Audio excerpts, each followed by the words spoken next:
There are 6 stats that accurately predict the NBA champion. And this year, only one team checks all 6 boxes.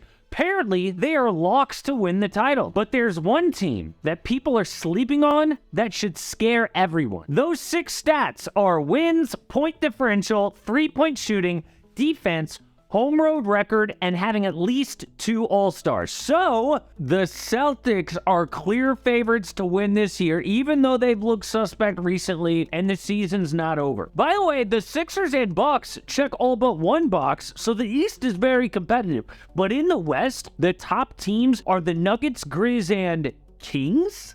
Yeah, according to history, Sacramento could be in the Western Conference Finals. But what does that mean? That means they would have to beat the Warriors, maybe the Suns, or a bunch of teams with huge stars. That's impossible. Actually, it could happen, not just because of the stats. There's one thing about the Kings people don't realize. Their biggest problem, obviously, is defense. Right now, they have the 26th ranked D in the league. A team has never won a title like that. They also have the #1 offense of all time. And the only teams with that big of a difference between offense and defense were the Spurs twice and the Nuggets in 1982. All 3 of those teams got bounced in the first round.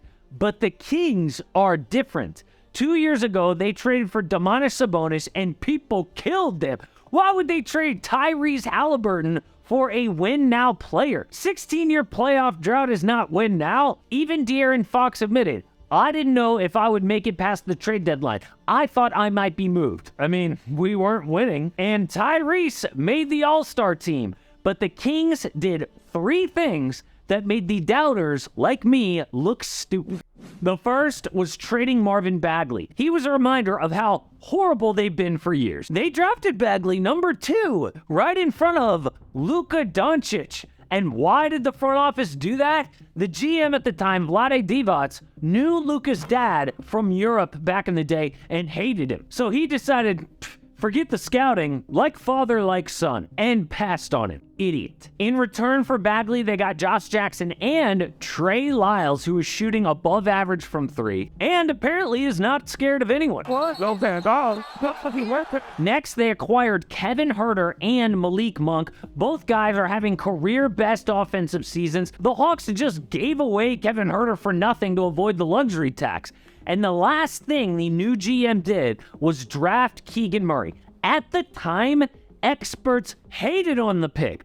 I didn't talk to one person who had Murray over Jaden Ivey. Oh, but it turns out Murray is shooting like an NBA vet. Only 10 players have made as many threes, shot over 40%. Names like Steph and Clay. Well, the Kings have 2 players in that elite group. This new roster with excellent shooting has opened things up for Domantas Sabonis to play, make, rebound, and score inside, and for De'Aaron Fox to drive. It unlocked the Domantas Sabonis trade and made both of their big 2 an all-star. And people are still sleeping on the Kings. Like, I couldn't even put Kings in the title of this video because I knew no one would click it. But people should stop sleeping on the Kings, and I will show you why. De'Aaron Fox is the best clutch scorer by a mile. He's done 180 clutch points as of recently. Second place is Jimmy Butler, DeMar DeRozan, and it's not even close. But he was still the last pick in the All-Star draft. Sabonis is always underrated too, which is weird because he's European and a white guy, and I thought they were overrated. Never mind, but since January as a team, they are as good as the Boston Celtics. They have checked every championship box except defense, but they have a trick up their sleeve that we'll get to. But right now, the underrated Kings have a chance to get the #1 seed. I know that sounds crazy, but look at this. With 14 games to go, they're just 4.5 games back of Denver. That is a lot of ground to make up, yes. But while the Kings are dominating since January, the Nuggets are melting down. They just came off a 4-game losing streak and have a lot of pressure to win. Like, not only is Jokic getting heat for potentially 3 MVPs, a report says if they get upset, Coach Mike Malone is on the hot seat. Meanwhile, the Kings are playing free and easy. I mean, they get in a tough, close game like the other night at Chicago. De'Aaron Fox just casually pulls up for the game winner. Meanwhile, seconds to go, trying to win the game for Denver. but his shot. Disrespect to ESPN. They're targeting the Sacramento Kings. The Sacramento Kings are in third. That's the team that they want in the first round, an inexperienced team. That's their dream scenario. If you're a Laker fan, you're dreaming of somehow getting to sixth against the Kings. That is so disrespectful. Or how about the kid this summer who, when the Kings won a summer league game, he got a little excited. He did it 40 wins.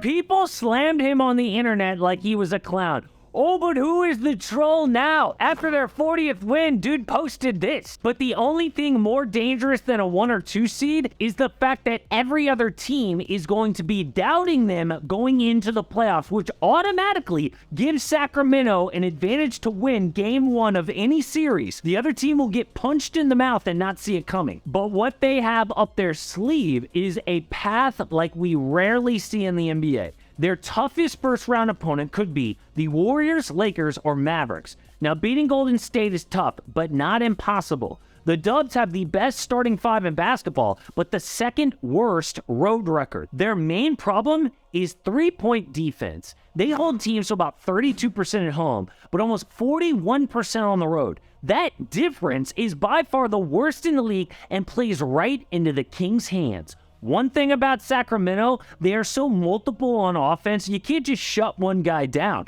Stop De'Aaron Fox? Oh, Kevin Huerter will shoot them to a win. Or Malik Monk or Keegan Murray. Oh, but the game slows down in the playoffs. Yeah, that's true, but even in a close game, De'Aaron Fox is deadly. The best ISO scorers this year are names like Kyrie Irving, Damian Lillard, Luka, Kawhi, KD, all guys you would want taking a big shot in a big game. Oh, guess whose name is right up there? De'Aaron Fox. Sometimes the biggest games come down to who can get a big ISO bucket in the clutch. This year, De'Aaron Fox is that guy. Oh, and if they play the Lakers, their offense is too inconsistent to keep up with the Kings scoring.